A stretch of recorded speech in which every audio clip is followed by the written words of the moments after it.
Nagkita-kita po tayo muli. Ako po ang inyong Tito Blair upang ihatid ang kwento ng magkapatid na Roy at Hugo. Magkapatid na susubukin ng panahon, sakit at hirap.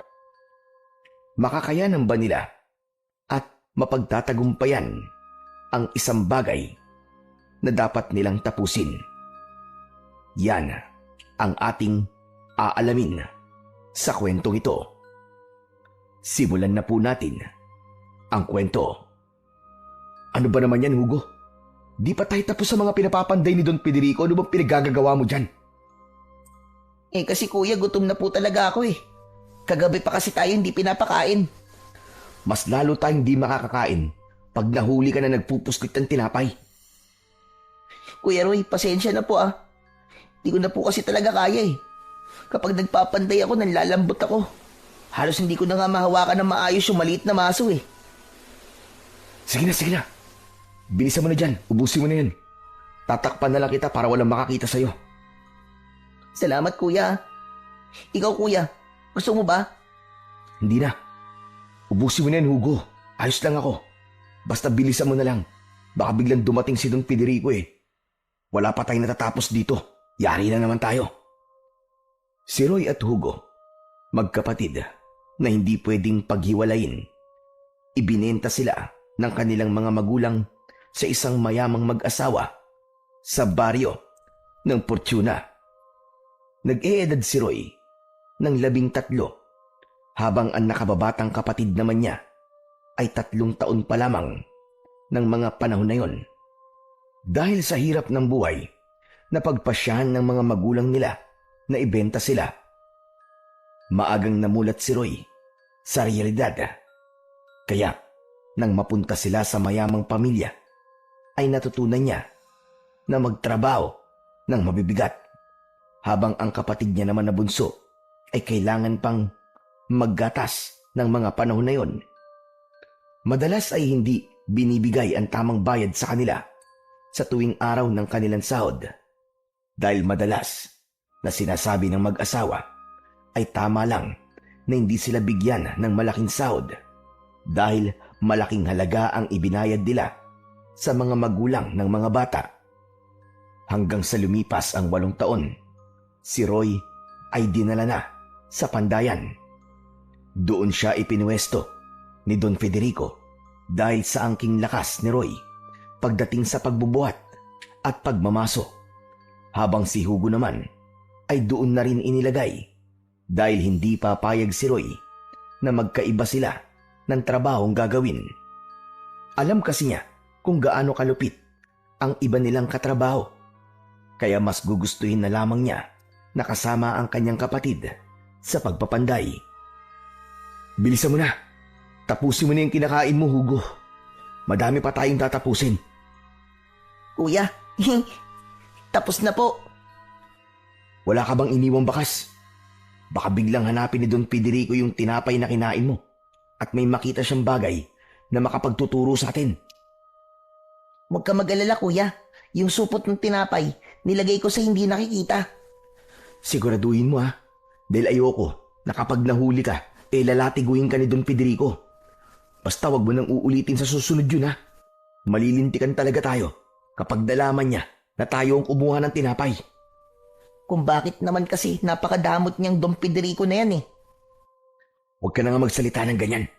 Nandito tayo sa Pandayan. Kapag may nakarinig sa'yo, yari talaga tayo. Kasi kuya, sa ilang taong pagtatrabaho mo dito, sigurado naman na nakabayad na tayo sa perang ginastos nila nung binili nila tayo.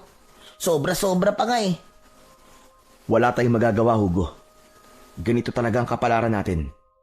Pinagkaitan ng pagmamahal, pati ng karapatan. Sige na, magtrabaho na tayo. Malay mo, di ba mamaya, baka bigyan tayo ng makakain ni Don Federico at Senyora Binacia. Sana nga kuya. Ang hirap kasi ng ganito. Wala na nga tayong sapat na tulog. Wala pa tayong sapat na nakakain. Hinimas na lamang ni Roy ang ulo ng kanyang nakababatang kapatid. Dahil tama ito, wala silang nagiging sapat na tulog. Dahil kung minsan, natatapos na sila ng madaling araw sa pagpapanday. At kadalasan ay 2 oras o 1 oras lamang ang nagiging tulog nila. Dahil maaga silang pinapatayo ng mga tauhan ni Don Federico. Kahit ganun pa man, hindi sila nagrereklamo ng harapan sa kanilang malupit na amo. Dahil alam niya na kapag nagreklamo sila, ay parurusahan sila ng mga ito. At minsan na rin nangyaring nahihimatay si Hugo sa sobrang pagod at kulang sa tulog. Ngunit kahit kaunti, ay hindi sila binibigyan ng aruga ng kanilang mga amo. Lumipas ang maghapon na yon sa magkapatid. Madami rin silang naipanday. Akala nila ay wala silang magiging problema ng araw na yon. Ngunit dumating ang gabi kung saan magbibigay na ng pagkain si Don Federico at Senyora Benassia. Nakapila na sila at uumpisahan na sana ng mga tagaluto na ipamigay ang mga pagkain. Ngunit tumayo si Don Federico at seryosong tinapik ang 2 tagaluto, kaya napatigil ang mga ito. Sandali lamang. Kakausapin ko ang aking mga manggagawa. Tumango ang mga tagaluto at bahagyang yumukod at umatras upang bigyan ng pwesto si Don Federico. Alam niyo na, di ba, na ayoko sa lahat ang mga magnanakaw. Sabay-sabay na tumugon ang mga manggagawa. Pagkatapos nun ay nagtinginan ang magkapatid. Isa sa inyo ang kumuha ng tinapay na pinakapaborito ng aking asawa. At ayaw na ayaw ko sa lahat ay ang pagnakawan ninyo ang aking pinakamamahal na asawa. Ngayon, bibigyan ko kayo ng pagkakataon na umamin sa nagawa ninyong kasalanan para hindi kayo madamay lahat. Dahil kung walang aamin sa inyo, lahat kayo ay hindi uli kakain. Pagbibilang ako ng 10. Kapag wala pa rin umamin sa inyo, lahat kayo ay hindi kakain magmula ngayon hanggang bukas maghapon. Nagbilang na ang kanilang among si Don Federico at bago matapos ang pagbibilang nito, tatayo na sana si Roy upang akuin ang kasalanan ng kanyang kapatid. Ngunit naunahan sila ng isang matandang manggagawa ni Don Federico. Dahil maliban pala kay Hugo, ay pumuslit rin pala ito ng tinapay.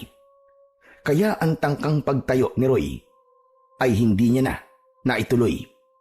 Dahil sa nakita niyang pagtayo ng matandang manggagawa. At nang nakita yon ni Don Federico, ay dali-dali niyang ipinakuha ang kanyang latigo at isang mahabang magaspang na lubid. Lumapit ka rito, tanda, at pumili ka ng gagamitin kong pamparusa sa'yo. Dalian mo! Lumapit ka! Natatarantan lumapit ang matandang manggagawa na kinilala sa pangalang Lolo Bernardino. Pero ang kadalasang tinatawag sa kanya ay Lolo Dino. Doon na tumanda ang matanda. Hindi pa sila Don Federico ang may-ari, ay doon na siya nagtatrabaho. Ngunit dahil binili ni Don Federico ang malaking pagawaan o pandayan, ay nakiusap ang dating may-ari na huwag palitan ang mga manggagawa dahil masisipag raw ang mga ito. Nang lumapit si Lolo Dino sa kanilang amo na si Don Federico, ay pinilit siya nitong mamili. Ngunit hindi agad nakapagsalita ang matanda dahil sa takot. Ang sinabi ko sa'yo, pumili ka! Sandali lamang, Don Federico. Gagawa ko lamang yun dahil sa sobrang gutom. Pakiusap naman, huwag niyo na lamang po kong saktan. Inisip mo sana ang mga ayaw ko bago ka gumawa ng bagay na pinakaayawan ko. Ngayon uulitin ko, tanda. Pumili ka. Kapag hindi ka pumili, ay ako na ang pipili ng bagay na ipaparusa ko sa'yo. Itong lati ko na lamang. Oh, lati ko na lamang po, Don Federico. Ngumisi si Don Federico at ipinag-utos niya na hubarin ang lahat ng suot nito at walang matitira na kahit na anong uri ng kasuotan. Mabilis yun na ginawa ng kanyang mga tauhan, habang ang matanda naman ay tumingin sa kanilang amo nang iningitian lamang siya ng nakakaloko. Baka sa mga mata ni Lolo Bernardino ang sobrang takot, ngunit hindi na ito nanlaban pa dahil alam niya ang kalalabasan kung sakaling siya ay manlaban pa. Kaya nang mahubad ng lahat ng bantay ang kanyang mga saplot, ay tinakpan ni Roy ang mga mata ng kanyang nakababatang kapatid dahil hindi lamang yon ang unang beses na makakakita siya ng pagpapataw ng parusa. Ipinatali si Lolo Bernardino sa isang tali at ipinahila ito pataas. Nang mahila ang matanda, imbis na latigo ang hawakan ni Don Federico, ay lubid ang kinuha niya upang ipamalo, kahit na latigo pa ang pinili ng matanda. Inumpisa ni Don Federico na hagupitin ng magaspang na lubid ang matanda. Sa bawat palo nito ay nag-iiwan ng latay sa katawan ng matanda na sumisigaw dahil sa labis na sakit ng hagupit ng kanilang amo. Nasasaksihan yon ni Roy, at kahit nakatakip pa ang mga mata ng nakababata niyang kapatid kapag naririnig niya ang hagupit na tumatama sa katawan ng matanda, hindi nito napipigilan ang mapagalaw. Sa kinauupuan nito, Ilang beses nyo na ako nakitang nagparusa, hindi ba? Pero hindi pa rin kayo nagtatanda. Ilang beses ko nang ipinakita sa inyo kung paano ako magalit. Pero patuloy ninyong inuulit ang mga bagay na ayaw ko. Kung gusto ninyong matulad sa matandang ito, ay gayahin nyo ang ginawa niyang pagnanakaw ng isang mahalagang pagkain na pagmamayari ng aking pinakamamahal na asawa. minsan pa ay hinagupit niya itong muli ng kanyang hawak na magaspang na lubid. At nang matapos siya, ay ipinag-utos niya na iabot na ang pagkain ng mga manggagawa. Maliban sa matandang nakasabit pa rin at walang saplot sa buong katawan. Hindi naman napigilang maawa ng magkapatid, lalo na si Hugo, nang alisin ng kanyang kuya ang kamay na nakatakip sa kanyang mga mata habang kinukuha niya ang ibinibigay na pagkain. Bagya pa siyang sumulyap sa matandang nakatali na halos mamalat na ang katawan sa dami ng natamong palo ng lubid sa katawan. Binalot ito ng napakaraming dugo sa katawan at nang makuha na niya ang pagkain, agad na siyang tumabi sa kanyang kuya at napansin naman ni Roy ang mga namumuong luha sa mata ng kanyang kapatid. Ano nangyayari sa'yo, Hugo? Wala po, kuya. Napagtanto ko lang po.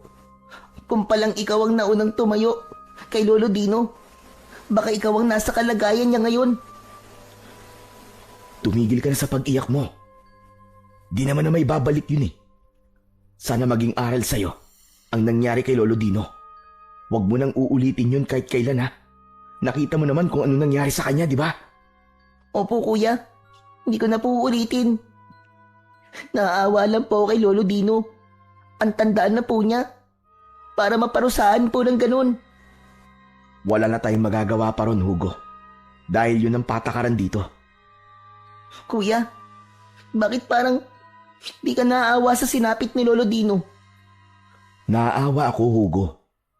Pero kahit naman na ganun, ano ba magagawa natin? Kaya ba natin pigilan yon? Sige na, kumain ka na lang dyan para makatulog na tayo. Bilisan natin dahil maaga pa ang gising natin. Opo, kuya. Kumain na nga ang magkapatid. Hindi naman napansin ni Roy ang binulsang kamote ng kanyang kapatid. Bala kasing ibigay ni Hugo sa matanda ang kamoteng kanyang ibinulsa. Kaya nang matapos sila, ay sabay-sabay nilang ibinalik ang mga plato na kanilang ginamit sa mga tagaluto. Doon ay ibinaba na ng mga tagabantay ang matanda at dinala yon kung saan ito natutulog. Ngunit hindi pa rin nila isinuot ang mga saplot nito. Kung saan natutulog ang matanda, ay dun din ang magkapatid. Bawat isang maliit na silid kasi ay 3 ang mga natutulog. Kaya nang pumasok na ang magkapatid sa silid, ay agad nilapitan ni Hugo ang matanda. Agad naman na isinara ni Roy ang pintuan ng kanilang tulugan. Lolo Dino, kumusta po kayo? Napakasakit nang natamo kong sugat, Roy. Bakit hindi pa po nila sinuot yung mga damit nyo? Hindi ko alam. Pero napakasakit talaga. Pakiramdam ko binalatan ako ng buhay. Nagtingin ng damit ang binata na nasa kanyang lagayan. Kinuha niya doon ang isang mahabang pang-ibaba at isang maluwag na itim na pang-itaas. Pinagtulungan ng magkapatid na suotan ng damit ang matanda. Pagkatapos nun, inilabas ni Hugo ang itinago niyang 2 kamote at isang supot ng tubig na kinuha niya sa poso kung saan sila umiinom ng tubig. Hugo, saan galing yan? Sa pagkain ko po to kanina, kuya. Itinago ko talaga to para kay Lolo Dino. Sigurado ka ba, ha? Opo, kuya. Hindi ko naman po ipupuslit to kung hindi sa akin eh. Lalo na, nakita ko naman po ang nangyari kay Lolo Dino. Pero Hugo, hindi mo pa rin dapat ginawa ito. Dahil kapag nalaman ni Don Federico ang ginawa mong pagtulong sa akin, siguradong madadamay ka. Naawa lang naman po ko sa inyo, Lolo Dino eh. Kahit hindi ko po nakikita yung ginagawa sa inyo kanina Don Federico, bawat sigaw niyo po, pakiramdam ko po, nararamdaman ko po yung sakit na nararamdaman niyo. Pero totoo po ba na pumuslit po kayo ng tinapay? Oo, ginawa ko nga yun. At sinadyang ubusin ang tinapay ni Senyora Binacia para hindi malaman ang ginawang pagpuslit ni Hugo ng tinapay. Deka, alam niyo po ang ginawa ng kapatid ko? Oo, Roy. Nakita ko siyang nanggaling sa kusina. At nang tignan ko ang kusina, doon ko napagtanto ang ginawa ng kapatid mo. Kaya kinuha ko na ang lahat. Dahil napaparusahan din naman. Bakit hindi na lamang sulitin? At saka ng panahon na yon, gutom na talaga ako. Tulad yun itong nakaraang gabi, ay hindi rin ako binigyan ng pagkain. Kung ganun po, na alam niyo naman po ang ginawa ng kapatid ko, bakit hindi niyo po siya itinuro? Bakit inunahan niyo po akong tumayo? Dahil napakabata pa niya para maramdaman ang pagiging malupit ni Don Federico. Lolo Dino, patawad po sa kasalanan ko ha. Hindi ko naman po alam na mangyayari po sa inyo yan. Pasensya na po. Dahil sa akin, pinagmalapitan pa po kayo ni Don Federico. Wala sa akin yun, Hugo. Alam ko rin naman kasi ang pakiramdam ng magutom at nagtatrabaho na parang walang lakas sa katawan. Alam ko ang pakiramdam na yon, pero hindi ibig sabihin nun ay kinukonsinti na kita. Sa susunod, huwag mo na lamang uulitin ang bagay na yon. Salamat po talaga, Lolo Dino. At pasensya na din po dahil po sa nangyari. Kayo pa po tuloy yung nakaramdam ng ganyang kasakit na bagay. Pangako po, Lolo Dino, hindi ko na po uulitin yun. Para wala na pong madamay na ibang tao. Tama yan, Hugo. Huwag kang mag-alala, wala sa akin to. Matanda na rin naman ako. Kahit na mamatay pa ako kanina, ay wala akong pagsisisihan. Dahil alam kong ginawa ko ang tama. Salamat pala dito sa kamote, Hugo. Napakabuti mong bata. Ipagpatuloy niyo lang ng kuya mo ang pagiging mabuting tao. Pagdating ng araw, pagpapalain kayo at makakaalis rin kayo sa impyernong lugar na ito. Kinain ng matanda ang kamoting binigay ni Hugo. Matapos nun, ay uminom siya ng tubig na galing din sa bata at inayos na ng binata ang kanilang higaan. Pinwesto nila ang matanda ng maayos at nauna nang natulog, habang ang magkapatid naman ay nagdasal bago matulog. Niyakap ni Roy ang kanyang kapatid bago pa man sila tuluyang matulog. Nang lumipas ang gabing yon, nagising sila na wala na sa tabi nila ang matanda. Kaya dali-dali na silang tumayo para makapag-umpisa na sa pagpapanday. Doon na lamang nila nadatnan ang matanda na pati pala sa pwesto nila ay ipinasama na din ang matanda. Lolo Dino, bakit po kayo nandito? Dito na rin kasi ako. Pinagpanday ni Don Federico. Pero pababang antas po ito ng pandayan. Kasama to sa parusa. Pero ayos lamang. Wala naman sa akin yun. Dahil mas sanay ako dito.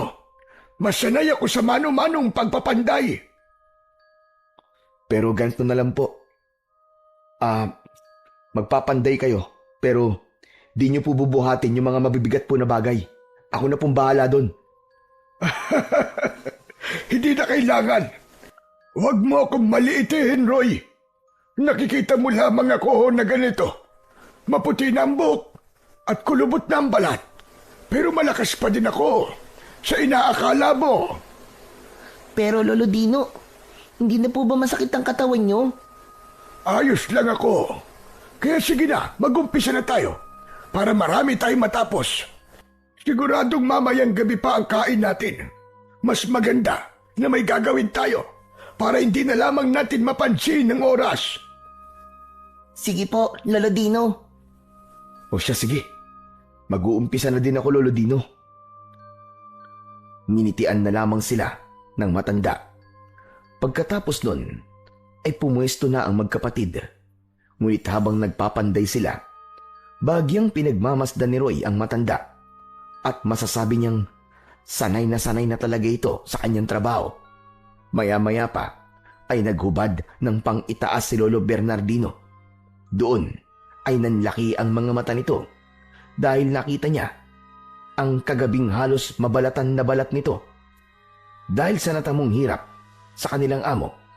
Ngunit ngayon, mukhang bakas na lamang ng hagupit ang naroroon. Napansin naman ni Lolo Bernardino ang mukha ni Roy na parabang nabigla. Kaya naman, kinausap siya nito. Kung nagtataka ka, dahil sa balat ko, ay ganito talaga ako. Mabilis na gumaling ang mga natatamo kong sugat. Masanay ka na, Roy. Pero Lolo Bernardino, bakit ang bilis naman po yata? Hindi ba kagabi lang po yun? Tulad ng sinabi ko, ganito talaga ang balat ko. Kaya hindi ako natatakot mabugbog. Dahil mabilis lang mawala ang sakit na nararamdaman ko. Grabe, ang astig niyo po naman, Lolo Bernardino. Hindi naman ako dati ganito. Pero dahil sa suot kong kwintas na nakuha ng mga ninuno ko noon sa Bulalakaw at naman ako sa aking ama, doon nag-umpisa na maging ganito ang pagkatao ko. Teka. Ibig sabihin po, may kapangyarihan po ang kwintas niyo, Lolo Bernardino? Siguro, kasi mula nang mapunta sa akin ito, ay ganito na lamang ang nangyayari sa akin. Hanip, kakaiba po pala ang kwintas niyo na yan, Lolo Dino. Kakaiba nga, Roy. Ngunit, hindi lang yun ang kayang gawin ng aking kwintas. Ang sabi sa akin ng aking ama, kapag daw ang kwintas ko ay nasa taong tinadhanang hawakan nito, ay magkakaroon siya ng kakayahan na magamit ng kapangyarihan na nakatago sa kwintas na ito. Dahil dati na daw na nagamit ng isang unang tao na umawak nito ang kapangyarihang taglay ng metal na kwintas. At tulad ng mga ninuno ko, ang kwintas na ito ay maaari lamang gamitin ng isang panday. Grabe, ang astig naman po ng kwento niyo, Lolo Dino. Hindi lamang astig, Hugo. Dahil totoo ang lahat ng mga sinasabi ko. Kaya nga napansin niyo din kung bakit sa tanda kong 71, kaya ko pang bumuhat ng 80 kilos. Ibig niyo po ba sabihin, Lolo Dino, binibigyan din po kayo ng lakas na kwintas nyo. Tama ka, Roy. Kung ganun po, bakit hindi niyo po gamitin yun? Para naman mapagtanggol niyo po ang sarili niyo, Lolo Dino. Hindi ganun yun, Hugo. Dahil hindi ko pwedeng basta-basta na lamang gamitin ang kapangyarihan nito. Lalo na kung may mali din ako. At saka maliban doon, hindi ako karapat-dapat sa kwintas. Ho? Paano pong hindi po kayo karapat-dapat? Dahil hindi ko kayang gamitin ang lahat ng taglay niyang kapangyarihan. Kung ganun po, Lolo Dino, paano niyo po malalaman kung karapat-dapat nga po talaga ang isang tao sa kwintas? Malalaman mo na lang kapag ang kwintas ay biglang uminit na may kasamang liwanag. Nararamdaman niya kasi kapag ang tao ay may busilak na kalooban. Nalalaman niya kapag nandyan lamang sa tabi ang bagong mangangalaga sa kanya. Ang galing naman po niyan, Lolo Dino. Parang mahirap paniwalaan pero naniniwala po ako. Ewan, basta pakiramdam ko po. Walang dahilan para hindi maniwala. Gusto niyo bang malaman ang ibang pinagdaanan ng kwintas na ito? Opo, Lolo Bernardino. Kung ayos lang po sa inyo, Lolo Dino, makikinig po kami. O siya, sige. Hawakan niyo na ang mga maso niyo. At habang tayo ay gumagawa, ay makinig kayo sa akin. Ginawa ng magkapatid ang sinabi ni Lolo Dino. Maliban pa doon, bawat salitang sinasabi ni Lolo Dino ay mabilis nilang tinatandaan. Matagal na panahon na ang lumipas. Nang unang makuha ng aking mga ninuno ang metal na ito, o sabihin na nating puso ng bulalakaw. Sa isang bulalakaw na bumagsak malapit sa kanilang baryo. Walang naglakas ng loob na lumapit sa kakaibang bulalakaw na yun. Hanggang sa mapagpasyahan ng aking ninuno na siya ang lalapit sa kakaibang bagay na yun. Hanggang sa tuluyan niya nang nahawakan ng bulalakaw at nagkaroon ng isang malakas na pagsabog. Ngunit akala nila namatay ang aking ninuno. Ngunit nang mawala ang usok, nakita nila ang aking ninuno. Nakatayo, walang sugat, at kahit na anong pasa sa katawan. At bakas man lang ng kahit na anong pilay. Hindi daw agad siya nagsalita ng mga panahon na yon. Ngunit ang bulalakaw na metal ay mistulang nawala. Habang sa kamay niya naman ay may piraso ng metal. At ito yun, ang aking suot. Ginawa niyang kwintas ito. Nagagamit niya ang kwintas sa pagprotekta ng kanilang baryo sa kamay ng isang malakas na aswang. Hanggang sa nagkaroon siya ng karamdaman at kailangan niya ng tagapagmana. Doon na nagsimula ang pagpapasa-pasa ng kwintas. Hanggang ngayon, nasa akin na. Madami ng pinagdaan ng laban ng kwintas na ito. Ngunit hanggang ngayon ay naririto pa rin. At ang isa pang nakakamangha, lahat ng humawak ng kwintas na metal o puso ng bulalakaw na ito ay tulad ko. Lahat sila ay mga panday. Ngayon ho, Lolo Dino, may tao na po ba kayong pagpapasahan ng kwintas? Ay, sa ngayon wala pa, Roy. Dahil wala akong pamilya, asawa o mga anak. Wala ko nun. Hindi ako nagkaroon ng pagkakataong umibig dahil sa pandayang ito. Nakakalungkot naman po yun, Lolo Dino. Ayos lang yun, Hugo. Hindi naman sa lahat ng panahon ay kamag-anak mo o kadugo mo ang maaaring magmana ng isang makapangyarihang bagay. Minsan, kahit hindi mo kadugo, ay karapat-dapat din. Sa pag-uusap nilang yun, isang malakas na sigaw ang kanilang narinig. Boses yun ng isang babae. Dalaga pa ito. At kung hindi sila nagkakamali, ay isa yon sa mga tagapagluto ni Don Federico at Senyora Binacia. At sa pagkakaalam ng binata, ay matanda lamang siya dito ng 1 taon. Nang mawala ang ingay ng sigaw na nanggagaling sa dalaga, ay saglit lamang at dumating ang ilang tagapagbantay at ipinatawag silang lahat. Mabilis namang gumalaw si Lolo Bernardino at ang mga bata. Pumunta sila kung saan pinarusahan ni Don Federico si Lolo Bernardino. Nasa harapan sila dahil sila ang unang dumating. Nadatnan nila doon si Senyora Binacia na may hawak na latigo. Nagulat sila nang malaman na ang babaeng yon ay parurusahan ng tulad sa ginawa kay Lolo Bernardino. Makinig kayong mabuti, mga hampas lupa kayo. Ang nagawang kasalanan ng babaeng ito ay nasobrahan niya sa pagluto ang paborito kong ulam na dinugo ang lamang loob ng baboy. At ang masaklap pa ay masyado niyang nanipisan ang pagkakahiwa ng bituka. Kaya ngayon, ako naman ang magpapataw ng parusa. Hubaran niyo siya. Lahat ng suot niya. Alisin niyo. Teka. Sandali lang naman po, senyora. Baka pwedeng ibawas niyo na lang po sa akin sahod ang mga nasayang po na ulam. Pangako po, kapag nagluto po ako uli, yung gusto niyo na po na pagkakaluto ang gagawin ko. Huli na, Narcisa.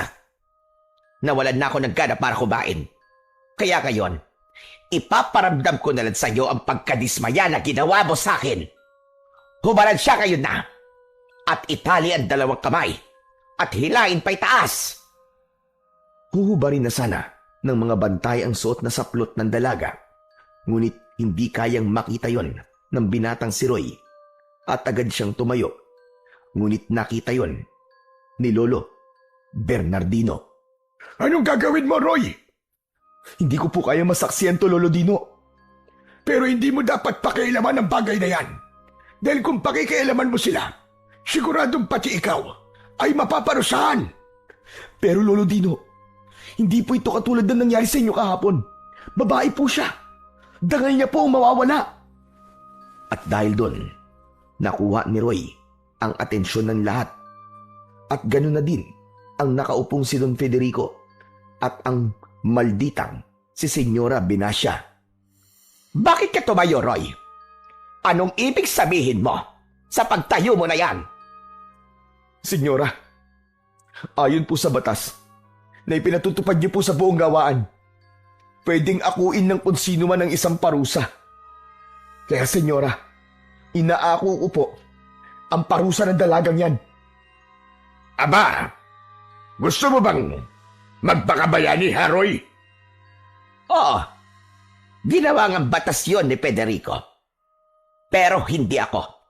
Kaya kung sino ang papatawag ko ng parusa, ay siya lamang ang parurusahan ko.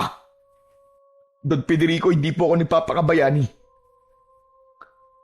Senyora, babae po ang gusto niyong hubaran sa harap po ng maraming tao. Abat, bakit parang mas marunong ka pa sa akin? Hindi naman po sa ganon, senyora. Sinasabi ko lang po sa inyo na babae po ang uhubaran niyo. At puro lalaki po kami dito. Hindi niyo po ba pinapahalagaan ang dangal niyong mga babae? Wala akong pakialam sa sinasabi mong dangal-dangal na yan. Kapag sinabi ko, ay sinabi ko. Sa bagay, mukha ka naman kasing lalaki kaya wala kang paki sa dangal niyong mga babae. Anong sinabi mo? Wala po akong sinabi. Kunwari ho, kayo po nasa kalagayan ng babaeng yan. Magugustuhan niyo po bang hubaran kayo? Sa harap po ng maraming tao? Ha, senyora? Hindi. Pero hindi naman ako mapupunta sa kalagayan niya. Dahil mga hampas lupa kayo. At ako naman ay mayaman. Saksakan ng yaman. Opo, tama kayo. Sabihin na po nating saksakan kayo ng yaman, senyora. Pero gusto ko lamang pong sabihin sa inyo na napakababa po ng dahilan nyo para magparusa. Kung nasobrahan man po sa luto, ayos lang. Dahil makakakain pa rin naman kayo eh. Pero kung kulang sa luto, hindi ba't nakakadiri yun? Mas gusto ko nga ang... Tama na yan, Binacia. Tama ang binatang yan. Masyadong mababa ang dahilan mo para magparusa ng ganyan. Kung nasobrahan lang naman pala maaaring paluhurin mo na lamang siya sa bigas at huwag mo nang hubaran.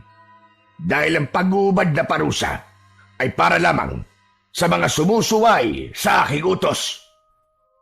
Tinignan ng masama ni Senyora Benassia ang binata at padabog na umalis. Tinapuna naman ng isang seryosong tingin ni Don Federico ang binata at dahil sa ginawa ni Roy ay hindi na naparusahan ang dalaga. Sige na, bumalik na kayo sa mga kanya-kanya niyong mga trabaho. Nagmamadaling tumayo ang dalaga at patakbong pumunta sa kinaroroonan ng binatang si Roy. Doon ay niyakap ng dalaga ang binata. Salamat, Roy, ah. Tama, di ba? Roy ang pangalan mo. Oo. Ako si Roy. Nasaktan ka ba? Hindi naman. Ayos lang ako. Maraming salamat talaga sa ginawa mo. Dahil sa'yo, hindi na ako pinarusahan. Huwag kang mag-alala, Roy. Tatanawin ko tong isang utang na loob sa'yo. Naku, wala yun. Ginawa ko lang naman kung anong tama eh. Ay, si Kuya. Ginawa lang daw niya kung anong tama. Tumahimik ka nga dyan. Pagpasensyahan mo ng kapatid ko Ganyan lang talaga yan. Makulit yan eh. Naku, wala yun. Sige, Roy. Mauna na ako. Babalik na ako sa kusina nila, Senyora. Maraming salamat ulit, ha. Walang anuman, Narcisa. Mag-iingat ka na lang uli sa susunod para magawa mo na ng maayos ang gustong luto ni Senyora. Nakangiting humarap ang binatang si Roy kay Lolo Bernardino at sa kanyang nakababatang kapatid, habang si Lolo Bernardino naman ay napakatahimik lang at napakaseryoso ng muka. Lolo Dino, ayos lang po ba kayo? Oo naman. Ayos lang naman ako. Halina kayo. Bumalik na tayo sa trabaho natin. Sigurado ba kayo, Lo? Oo naman. Ayos lang ako. Ikaw ba, Kuya? Ayos ka lang ba? Aba, oo naman. Ayos na ayos lang ako. Sigurado yan na ayos ka lang. Niyakap siya ng isang Ate Narcisa. Kita mo ba, Lo? Ngiting tagumpay si Kuya, di ba? Sira ulo. Tumahimik ka na nga dyan. Ang daldal mo. Nos, itatanggi mo pa eh. Di ba nga, Kuya, sabi mo nun? Mula pa nung bata ka, nang makita mo si Ate Narcisa dito, kasama ang nanay niya nagkagusto ka lang sa kanya? Tumahimik ka na nga dyan, Hugo. Hatawin ko ng maso yung bibig mo Napakaingay mo. Baka mamaya may makarinig sa'yo, akalain. Totoo yung mga pinagsasabi mo. Pero totoo naman yun, di ba, Kuya? Ay nako. Tama na nga yan, Roy, Hugo. Para naman bago tanghalian may matapos sa tayo. Hugo, tama na yan. Wala naman tayong magagawa. Binata na ang kuya mo. Natural na yan. Nauusbong sa kanya ang pag-ibig. Naglakad na silang tatlo pabalik sa kanilang pandayan. Habang naglalakad, napakamot na lamang sa ulo ang binatang si Roy. Dahil tama naman si Hugo at Lolo Bernardino.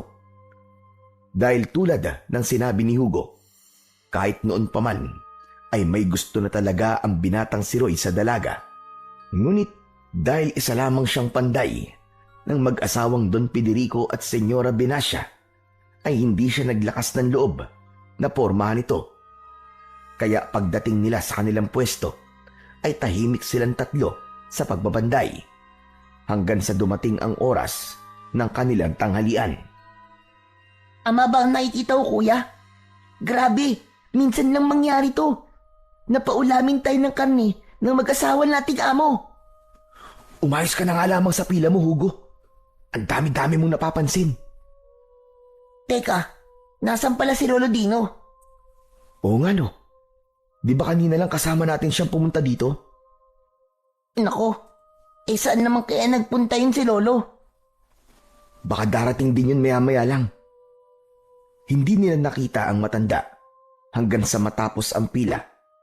Kaya naman, napagdesisyonan na lamang nila na kumain na lang sila nang wala si Lolo Dino. Ngunit bago pa man nila maisubo ang pagkain, ay biglang sumulpot ang matandang si Lolo Dino. Hinawakan niya ang kamay ng magkapatid na humahawak ng kutsara. Tinignan lang sila ng matanda at umiling. Bakit po, Lolo? Wag na wag niyong kakainin ang pagkain yan. Ha? Si Lolo Dino naman oh. Bakit naman po? Basta, makinig na lamang kayo sa akin. Nagtaka ang magkapatid, ngunit sinunod nila ang sinabi ng matanda. Ibinaba na lamang nila ang kanilang pagkain at pasimple nila yung tinapon dahil din sa utos ng matanda, habang si Hugo naman ay nanghihinayang. Bakit po ba, Lolo Dino? Ang dalang lang po namin kumain ng karni. Pinatapon niyo pa po. Mamaya ko na ipapaliwanag sa inyo. Basta, sundin niyo na lamang ang mga sinasabi ko. Inuna kong sinabihan si Narcisa dahil alam kong pagkatapos niyong kumain, siguradong kakain na din sila. Pero, Lolo Dino, ba't parang sobrang halaga po ng sasabihin niyo? Dahil mahalaga nga ito, Roy. Dahil hindi lahat ng masarap sa paningin nyo ay tunay ngang masarap. Ngunit pag nalaman nyo kung anong itsura ng mga kakainin nyo, ay sigurado mabibigla kayo. Mamayang pahinga ko na lamang sasabihin sa inyo ang dahilan kung bakit ko pinagawa yun. Mahalagang hindi kayo nakakain ng hinanda nilang pagkain para sa inyo. Bakit po ba ayaw niyo sabihin ngayon? Ang alin ba yun, bata? Don Federico, magandang tanghali po. Anong sasabihin, Hugo? Ano po? Kung gaano po kasarap yung hinanda niyo pong pagkain. Gusto ko po sanang sabihin sa inyo. Kaso, ayaw po nila pasabi ngayon eh. Yun lang ba talaga? Opo, Don Federico. O siya, kung ganon. Umusta ba sa inyo? Pwede pa kayong umulit doon. Sige lang, magpakabusog lamang kayo. Sige po, Don Federico. Ayos na po kami. Busog na po kami. Tama na po yung nakain namin. Tumango-tango na lamang si Don Federico sa sinabi ng matanda at naglakad-lakad ng muli. Pinagmamasdan niya ang lahat ng mga taong kumakain ng dinuguan. Maya-maya pa ay ibinalik na lamang nila ang pinggan na kanilang ginamit at kumuha na lang ng maiinom. Pagkatapos nun, ay dali-dali na silang bumalik sa kanilang pwesto. Ngunit hindi pa rin nagsalita ang matanda.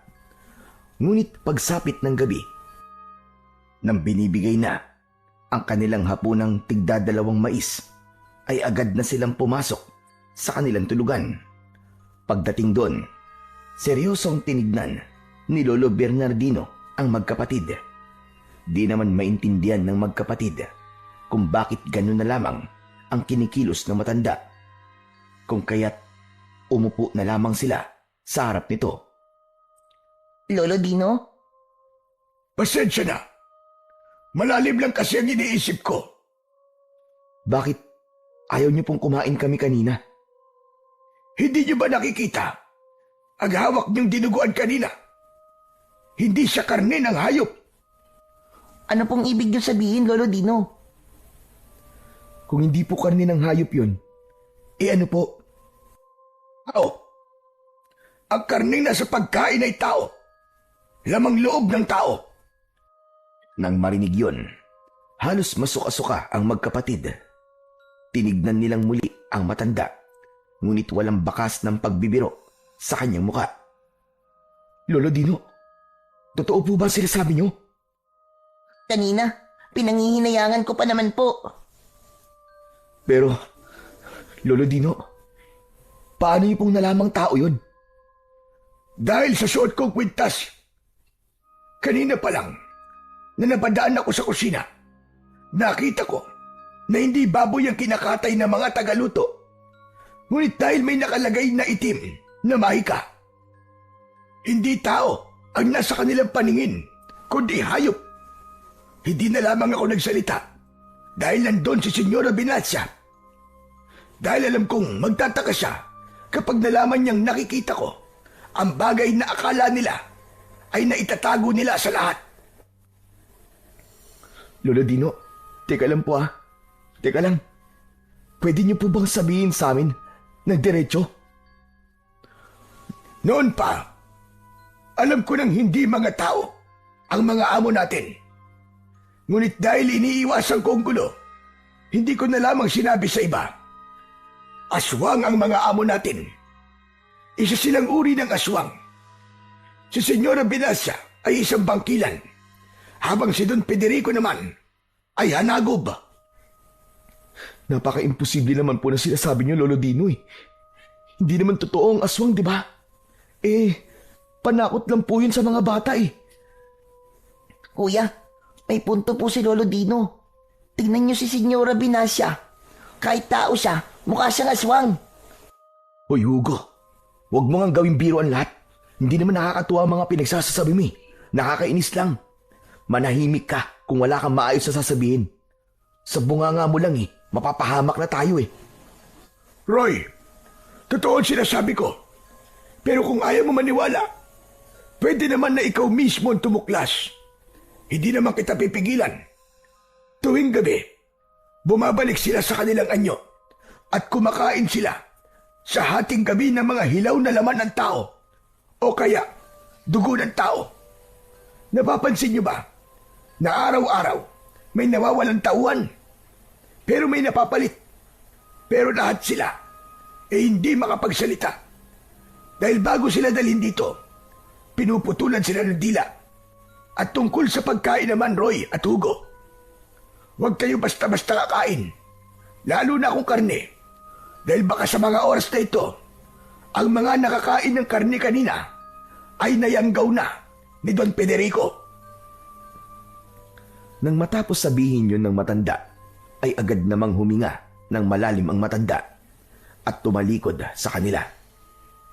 Habang ang magkapatid naman na naiwang nag-iisip, pinahiga na rin ng binatang si Roy ang kanyang nakababatang kapatid. Pagkatapos ay sumunod na rin siya. Ngunit hindi pa rin siya makatulog ng oras na yon dahil sa mga sinabi ng matanda. Inabot na siya ng kalagitnaan ng gabi, ngunit hindi pa rin siya dinalaw ng antok. Hanggang sa naramdaman niya ang pananakit ng kanyang tiyan at ginising niya ang kanyang kapatid upang samahan siya sa palikuran. Ano ba yun, kuya? Samahan mo ako. Ang sakit ng tiyan ko eh. Ano ba naman yung tiyan mo, kuya? Kung kailang gabi, doon pa sumumpong. Nakakaistorbo ng natutulog. Dahil yata dun sa mais na kinain natin. Kuya, di ba? Di na pwedeng pumunta sa palikuran dahil kinandado nila yung papasok sa pandayan natin. Bahala na, Roy. Basta samahan mo ako. Ang sakit talaga ng tiyan ko eh. Kahit doon na lang sa malapit na talayban. Si kuya naman talaga, oh. Sa susunod bago ka pumunta dito, bumili ka ng diaper. Para paggabi, pagsusuot ka nun. Hindi yung nangiistorbo ka ng tulog. Grabe naman to. Kapag ikaw tinutulungan kita. Kapag ka tinatawag ka ng kalikasan, sinasamahan kita. Kapag ako, dami mong pansinasabi. Ito na nga po, tatayo na. Tara na nga. Maingat na lumabas ang magkapatid patungo sa talayban. Malapit lamang yon sa mansyon kung saan nakatira ang kanilang mag-asawang amo. Iniwan ni Roy ang kanyang kapatid sa may daanang papasok sa talayban. Ilang minuto ding hinintay ni Hugo ang kanyang nakatatandang kapatid sa paglalabas nito ng sama ng loob. Ngunit sakto pa lamang na natapos ang kanyang kuya, may naaninag na si Hugo na parabang dalawang tao na naglalakad papasok sa mansyon. Inaninag niya yon ng maayos hanggang sa nalaman niyang sina Don Federico at Senyora Binacia ang mga ito. May kasama silang isang bata, ngunit hindi niya malaman kung babae ba ito o lalaki. Ngunit bago pa man tuluyang makapasok ang mga ito sa mansyon, napansin niya ang pakpak na tumubo sa likuran ni Senyora Binacia. Kuya, Aswang! Aswang! Ngunit bago pa man masabi ng batang si Hugo ang susunod na pag-ulit niya sa salitang aswang, ay tinakpan ng isang tao ang kanyang bibig. Sabay nun, ang paglabas ng binatilyo sa talayban. Agad din siyang hinila pababa ng taong tumakip sa bibig ng batang si Hugo. Huwag kayong maingay! Huwag kayong gagawa ng kahit na anong makakakuha ng pansin ng mga aswang. Kung ayaw nyong maging kwento na lamang kayo bukas. Lolo Dino, ano po ba nangyayari? Tignan mo, sa banda ron. Itinuro ni Lolo Bernardino ang mga nilalang na nasa harapan ng mansyon gamit ang kanyang uso. Hindi sila nag-iisa dahil may mga bagong labas na nilalang na sinasabi nga ni Lolo Dino na mga bagong yanggaw.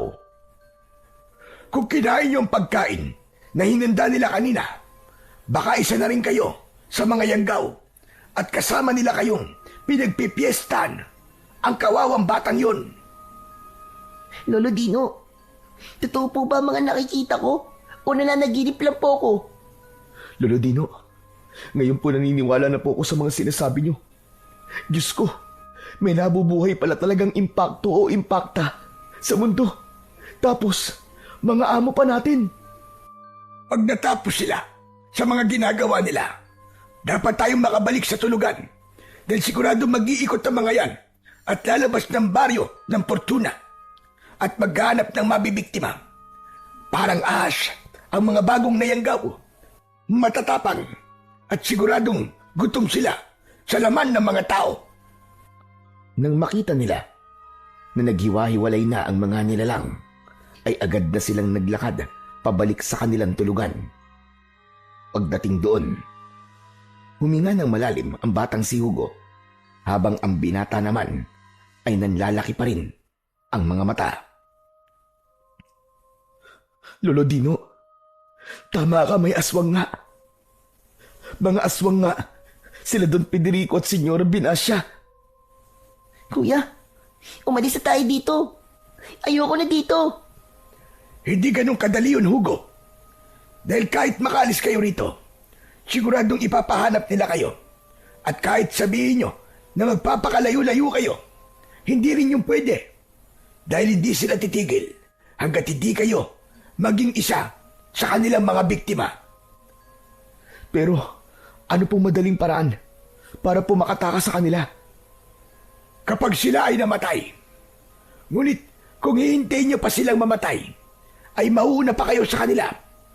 Dahil ang mga aswang na kagaya nila, kayang mabuhay ng daan-daan na taon, basta nakakainom sila ng sariwang dugo ng mga bata.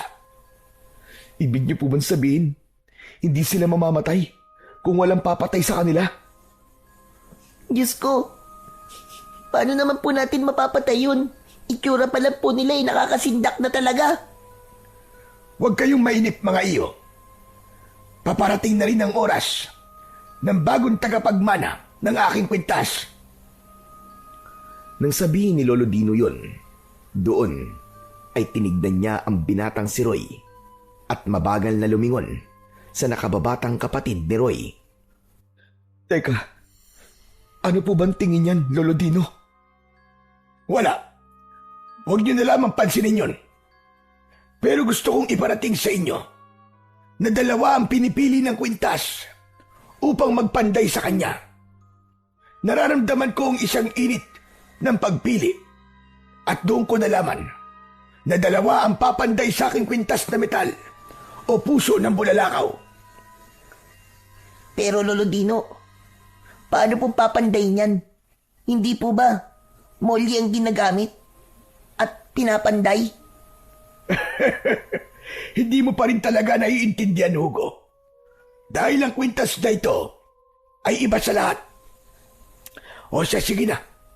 Matulog na tayo. At abangan nyo ang sinasabi kong dalawang panday na magmamay-ari ng kwintas. Iniwan na naman ng matanda ang magkapatid na nag-iisip. Lumipas ang gabing yon at sabay-sabay silang nagising. Umakto silang normal sa mata ng kanilang mga kasamang manggagawa Ngunit habang naglalakad ang magkapatid upang dalhin ang mga katana at itak na kanilang natapos, nasalubong nila si Senyora Binacia na pulang-pula ang labi at puno ng kolorete ang muka. Hindi napigilan ng nakababatang kapatid ni Roy ang magulat at nasabi nito ang salitang impakta. Doon ay napataas ang isang kilay ni Senyora Binacia. Doon ay pinisil niya ang magkabila ang pisngi ng batang si Hugo gamit lamang ang isang kamay. Anong sabi mo? Anong sabi mo, kutong lupa ka? Sinabi mo bang impakta ako? Senyora, hindi po sinasadya ng kapatid ko yun. Nagulat lang po siya. Manahimik ka, Roy. Hindi ikaw ang gusto kong magpaliwanag. Ngayon, sabihin mo sa akin, sino ang impakta, ha? Nagpaganda ko ng gusto sa araw na ito. Tapos tatawagin mo lamang akong impakta. Senyora, nasasaktan po ako. Hindi ko naman po yun sinasadya eh. Nagulat lang po talaga ako. At bakit ka magugulat? Sa ganda kong ito, magugulat ka? At tatawagin mo pa akong impakta?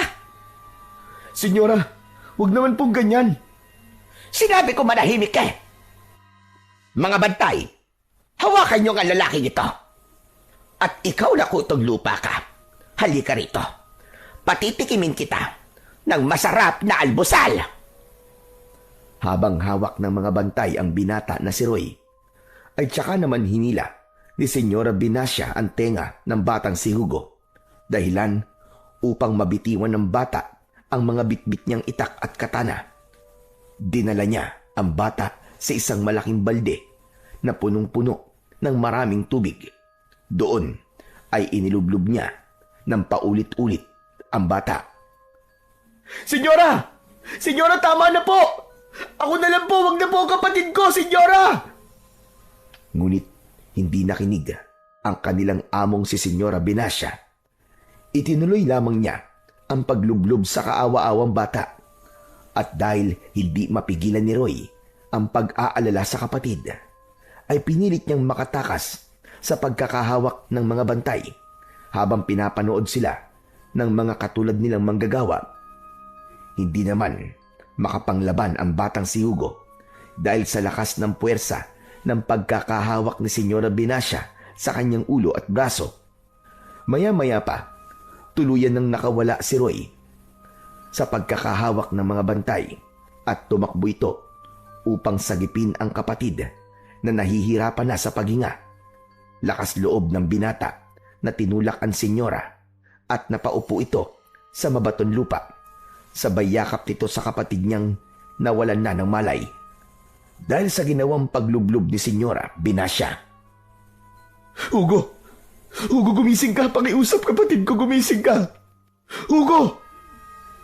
Hindi mapigilan ang maiyak ni Roy dahil hindi niya alam ang gagawin para magkaroon ng malay ang kanyang nakababatang kapatid hanggang sa dumating si Lolo Bernardino. Anong nangyayari dito, Roy? Lo, tulungan niyo po ako. Nawalan po ng malay ang kapatid ko dahil sa matagal po na pagkakalublob sa tubig. Tumayo naman ang senyora sa pagkakaupo nito sa lupa at taas noo niyang tinignan ang umiiyak na binata. Bagay lamang yan sa kapatid mo. Kung mamatay man siya, huwag kang mag-alala. Ako nang bahala sa pagpapalibing sa kanya. Pagkatapos ng kanyang mga sinabi, ay tumalikod na ito, habang si Roy naman ay todo ang pagtitimpi, habang si Lolo Bernardino naman ay ginagawa ang pangunahing lunas para sa batang si Hugo. Lo, huwag niyo pong pababayaan ang kapatid ko, pakiusap po. Siya na lamang po meron ako eh. Di ko po alam ang mangyayari sa akin pag nawala siya, Lo. Tumigil ka nga sa pag-iyak mo, Roy. Hindi mamamatay ang kapatid mo. Mabubuhay siya. Kakayanin ito ni Hugo. Malakas na bata ang kapatid mo. Salamat po, Lolo Dino. Salamat po. Habang naririnig ni Roy ang paunti-unting pag-ubo ng kanyang kapatid, hanggang sa tuluyan na itong mailabas ang tubig na nainom, dahil sa ginawa ng kanilang among babae. Mabilis namang naiyak ang batang si Hugo at niyakap ang kanyang nakatatandang kapatid. Kuya! Akala ko mamamatay na ako, kuya. Tahan na Hugo. Hindi ka mamamatay. Nandito si kuya. Pasensya ka na. Wala ka agad ako nagawa. Ayos na po, kuya. Ang mahalaga naman ligtas ako. Akala ko talaga katapusan ko na. Kasi na magdilim ang paningin ko. Ang huli kong narinig, yung tinawag mong pangalan ko. Pasalamat tayo kay Lolo Bernardino. Dumating siya sa tamang oras. Maraming salamat po, Lolo Dino, ha. Niligtas niyo na po kami ng 2 beses. Una po kagabi. Tapos ngayon. Wala yon. Pero Roy, mag-iingat kayo sa susunod. Dahil ang plano nila ay mayanggaw tayong lahat dito. Ngunit dahil hindi nila tayo nayanggaw, siguradong gagawa sila ng paraan para tayo ay pahirapan. Opo, Lo. Salamat po ulit. Sige na, Hugo. Magpahinga ka na lang. Kung di mo kayang magtrabaho. Kaya ko naman, kuya. Kaya ko po. Sigurado ka ba? Opo, kuya. O siya, kung kaya pa ng kapatid mo, bumalik na kayo sa trabaho. Babalik na rin ako sa pandayan. Ang inabiling ko, mga iyo, huwag niyong kalilimutan. Kung kaya niyong umiwas sa mag-asawa nating amo, umiwas kayo. Dahil kahit anong tago natin sa kanila, malalaman at malalaman pa rin nila na hindi nila tayo nayanggaw. Tumango ang magkapatid at sabay nang pinulot ang mga katana at itak na nahulog nila sa lupa. Dumiretso na sila kung saan inilalagay ang lahat ng mga nagawa nila. Doon ay inilalagay nila sa mga bawat kahon at dapat ay tama sila sa bawat pagkakalagay upang walang magreklamo sa mga nagpagawa. Hanggang sa unang natapos ang kanyang kapatid at bumalik siya muli sa pagawaan upang kunin pa ang ibang mga napanday. Habang si Roy naman ay matiwasay na nag-aayos hanggang sa 2 tagabantay ang kumuha sa kanya. Nakita naman yon ni Narcisa. Teka, ano ba nagawa ko? Teka, pakawalan niyo ako, ano ba? Bitiwan niyo ako, sabi! Hindi siya pinansin ng 2 bantay at patuloy lamang siyang kinakaladkad ng mga ito. Ngunit dahil sa takot ni Narcisa na baka madamay, ay nanahimik na lamang siya. Sa halip ay tumakbo ito palabas upang hanapin si Lolo Bernardino at ang nakababatang kapatid ni Roy. Hugo! Hugo! Lolo Bernardino! Oh, iya, ba't naparito ka? Lolo, si Roy po. Nakita ko po. Hinihila po ng 2 bantay. Dahil sa sinabi ni Narcisa, nabitiwan ni Hugo ang lahat ng hawak niyang itak at napatingin ito sa dalaga. Ano pong ibig niyo sabihin, Ate Narcisa?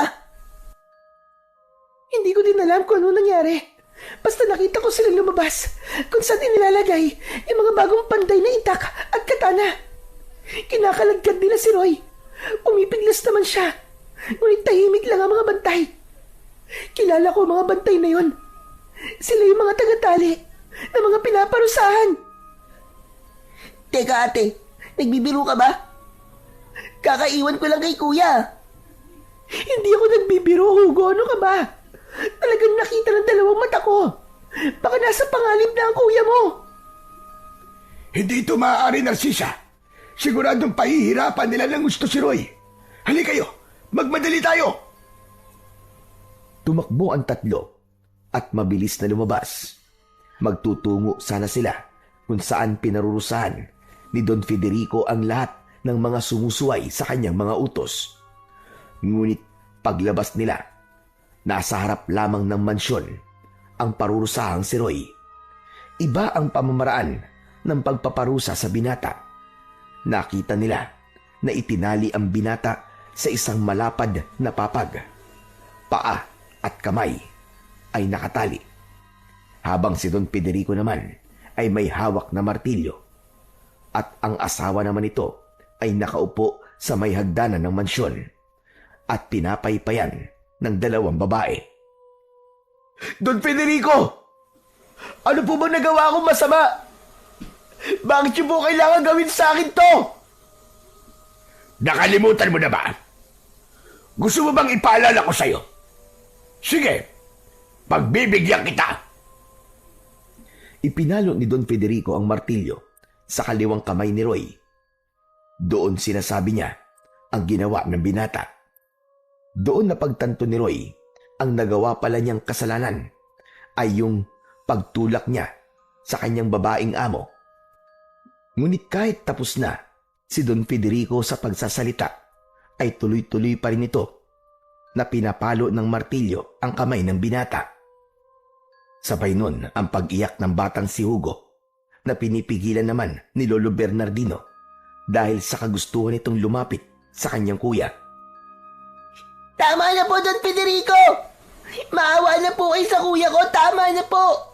Pakawalan niyo na po si kuya! Ngumisi lamang si Don Federico at lumipat naman ito sa kanang kamay ng binata. Doon ay pinalo niya ito muli ng martilyo. Hindi naman tumigil sa pagsigaw at pag-iyak ang binata dahil sa labis na sakit na kanyang nararamdaman. Hindi na din napigilang maluwa ni Lolo Bernardino at Narcisa. Ang ayoko sa lahat ay may mananakit sa asawa ko at may ibang hahawak sa napakaganda niyang katawan. Sana ngayon, maging aral sa'yo yan. Ay, oo nga pala. Lusaw na ang mga kamay mo. Paano mo nga pala mauulit yun? Itong tatandaan mo, kumag na binata. Kung may mananakit man sa asawa ko, ay ako lang dapat yun. At wala nang iba pa. Don Federico, maawa na po kayo sa kuya ko. Pakiusap po. Tama na po. Walang pakiusap. Dapat inisip muna ng kuya mo bago niya ilapat ang marurumi niyang mga kamay sa asawa ko. Sige, akin ang latigo ko. Don Federico, tama na po. Tama na po. Todo pagmamakaawa ang ginawa ng batang si Hugo. Wala din naman magawa si Lolo Bernardino hanggang sa hawak na ni Don Federico ang latigo. Walang sabi-sabi na pinaghahataw yun ni Don Federico sa katawan ng binatang si Roy. Habang ang binata naman ay wala na rin boses na mailalabas dahil sa sobrang sakit ng kanyang nararamdaman. Hanggang sa natapos si Don Federico sa kanyang ginawa, ngunit hindi pa rin ito nasiyahan. Tinawag niya ang mga bantay at nagpakuha ito ng tubig na nilagyan ng maraming sili at pinigaan ng kalamansi at halos ipinabuhos niya yon sa katawan ng kaawa-awang binata. Nang makita nila kung paano ang galaw ng lalaki dahil sa sakit na nararamdaman nito, ay nagtawanan pa ang mag-asawa. Pagkatapos nun, ipinag-utos niya na hanggat hindi lulubog ang araw, ay hindi nila pwedeng alisin doon ang binatang si Roy. O ano pang ginagawa niyo? Tapos na ang isang magandang palabas. Bumalik na kayo sa inyong mga ginagawa. Hinila ni Lolo Bernardino ang nakababatang kapatid ni Roy at bumalik na sila sa kanilang mga trabaho. Lumipas ang mga oras, ay doon na lumubog ang araw. Kaya naman, patakbong pinuntahan ni Narcisa at Hugo ang binatang si Roy, habang nakasunod naman si Lolo Bernardino. Sakto pa lang ang pag-aalis nila ng pagkakatali ng binata at binitiwan yon sa mabatong lupa. Nagtulungan naman si Lolo Bernardino at Narcisa na buhatin ang binatang walang malay. Dinala nila yon sa tulugan upang maiwasang masaktan ang kamay ng binata dahil sa nadurog na buto nito. Nilinis yon ni Lolo Bernardino. Nilagyan ng mga damong gamot at binalutan ng malinis na puting tela. Humihinga pa rin naman ito, ngunit dahil sa hirap na nararamdaman, ay hindi pa rin ito nagkakamalay. Ngunit hindi sumuko ang matanda. Lolo Dino, gigising pa po ba ang kuya ko? Oo, iyo. Gigising pa ang kuya mo. Dahil kailangan kayo ng mga tao na nasasakupan ni Don Federico at Senyora Velascia. Gigising siya at paggising niya, bagong simula na para sa kanya. Maniwala ka lamang sa nasa itaas. Magdasal ka at huwag mo siyang kalilimutan. Ang nasa itaas lamang ang mabisang gamot sa lahat ng ating masasakit na nararamdaman. Gigising siya sa isang bagong simula. Kasama ka, Hugo. Lolo, ano po yung sinabi niyong kailangan po kami ng mga tao? Malalaman mo rin sa mga susunod na araw, iyo. Kayo ang tatapos sa kasamaan ng mag-asawang aswang. Kayo ang tatapos sa kanilang kalupitan. Hinubad ni Lolo Bernardino ang kanyang kwintas. Bago yun, ngumiti muna ito sa batang kanyang kaharap. Pagkatapos nun, ay tumingin sa binatang walang malay. Doon ay maingat niyang isinuot ang kanyang kwintas. Lolo Dino, ano pong ibig sabihin yan? Kayong dalawa ng kuya mo ang tatapos ng lahat ng pasakit ng mga tao dito. Kayong dalawa ang sabay na papanday sa puso ng bulalakaw. Kayo ang karapat-dapat sa pagmana ng aking agimat. Lolo Dino, mukhang mas naapektuhan po yata kayo sa nangyari kay kuya eh. Bakit naman? Sa sobrang grabe po ng impact sa inyo, ayan, nahihibang na po kayo. Aba, siraulong batang ito Lolo Dino, sabihin niyo nga po sa akin, paano po makakapagpanday si kuya? Durog na po ang buto ng palad niya. Kahit nga po yung maliit ko na maso, baka hindi na po niya mahawakan yon. Magtiwala ka sa kapangyarihan na ibibigay ng puso ng bulalakaw. Magtiwala ka lamang, iyo. Hindi lamang ito gigisingin ng kuya mo. Magiging maayos pa ang kanyang mga buto. Sana nga po, Lolo Dino. Maraming salamat po pala. Dahil kahit hindi niyo po kami kadugo, palagi niyo na lamang po kaming tinutulungan. Wala yun, Hugo. Tingin ko sa inyo ay mga tunay ko na ring apo. Kaya huwag ka na magpasalamat sa akin. Halika na at magdasal na lamang tayo at saka matulog. Lolo Dino, pwede po bang humingi ng yakap? Abay, oo naman. Walang problema. Lumapit ka rin Niyakap ni Hugo ang matandang si Lolo Bernardino. Pagkatapos ng isang mahigpit na yakap, ay agad na silang lumuhod sa harap ng bintana, kung saan nakikita nila ang kalangitan na punong-puno ng bituin at isang maliwanag na buwan. Doon ay nagdasal sila, at matapos nilang magdasal, tumabi na lamang si Hugo kay Lolo Bernardino upang maiwasan niyang tamaan ang mga sugat at pilay ng kanyang kuya. Mabilis lumipas ang gabi at nagkamalay na ang binatang si Roy. Doon nakita niya ang nakabalot niyang mga kamay. Ngunit dahil wala itong maramdamang sakit, ay pinilit niyang tanggalin ang puting tela. Nanlaki ang mga mata nito nang makita niyang maayos ang kanyang kamay. Wala siyang nararamdaman na kahit na anong uri ng sakit. Sumunod naman na nagising ang kanyang nakababatang kapatid. Pagmulat pa lamang ng kanyang mata nang makita niya ang kamay ng kanyang kuya na maayos at nakagagalaw na, ay napasigaw ito dahil doon nagising naman si Lolo Bernardino. Jesus Mariosep! Ano ba nangyayari? Kuya, sampalin mo nga ako gamit ang kamay mo. Ha? Sabi ko kuya, kung totoo na magaling na ang kamay mo, sampalin mo ako. Dali kuya, dali! Sinampal naman ng binata ang kanyang kapatid. Dahil doon, napahawak bigla si Hugo sa kanyang pisngi. Aray ko naman! Hala, totoo nga. Totoo nga po, Lolo Dino. Magaling na po si kuya. Grabe ang bilis. Teka. Ano po bang nangyayari, Lolo Dino? ikaw ang napili kong magmamana ng aking kwintas, habang si Hugo naman ang makakasama mo o makakatuwang mo. Teka, Lolo Dino, ano po bang ibig niyo sabihin? Kayong dalawang magkapatid ang napili ko bilang aking susunod na tagapagmana. Kayong dalawa ang tatapos ng kasamaan ng mag-asawa. Teka, Lolo Dino, teka lang ha, paano pong kami? Nakita niyo naman po na kahit sarili ko ay hindi ko kayang ipagtanggol. Ibang tao pa kaya? Tiwala sa sarili, Roy. Tiwala sa sarili. Yun ang dapat mong matutunan sa lahat. Yan ang makakatulong sa iyo para labanan ang lahat ng kasamaan. Lolo Dino, bakit po kami?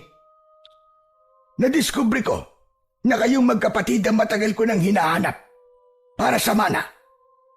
Ngunit dahil ayaw ko magtiwala kagad, hindi ko muna ipinaalam sa inyo ang totoo.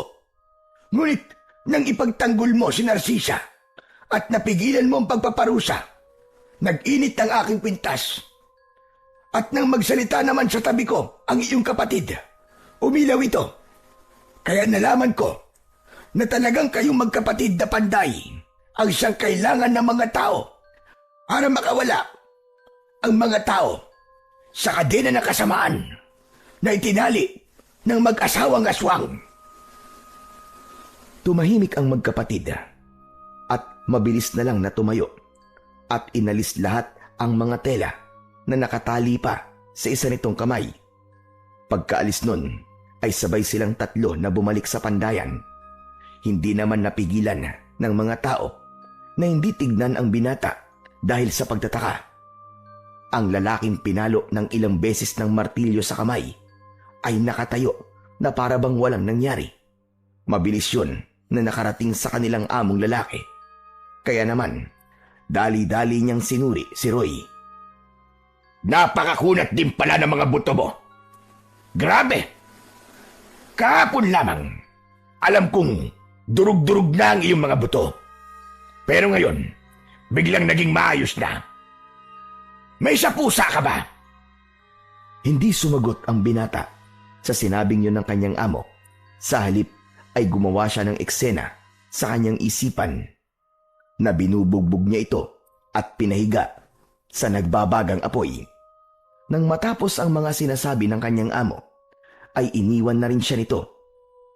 Ngunit alam niya sa kanyang sarili na ang ngiti na ipinakita nito ay peke. Kaya naman, agad na siyang nagtrabaho at doon na lamang niya ibinuntong ang galit na kanyang nararamdaman. Ayos ka lang ba, kuya? Oh, ayos lang ako, Hugo. Magtrabaho ka na lamang dyan, Hugo. Baka may makakita na naman sa'yo at sabihin na naman nila na wala tayong ginagawa kung hindi magdaldalan lang. Opo, kuya. Pasensya na. Lolo Dino, Ano yun, Roy? napatigil saglit si Lolo Dino dahil sa biglang pagtawag ni Roy sa kanya. Tinignan naman ni Roy si Lolo Bernardino ng seryoso. Totoo po ba na kaya ng kwintas na ito na tapusin ang kasamaan ng hayop na Federico at Venantiang yun? Oo, Roy. Lalo na kung nasa panig ka ng tama. Dahil ikaw ang nakita niyang karapat-dapat. Gagana sa iyo ang lahat ng kapangyarihan niyan. Hindi lamang ikaw. Kasama doon ang kapatid mo, Roy.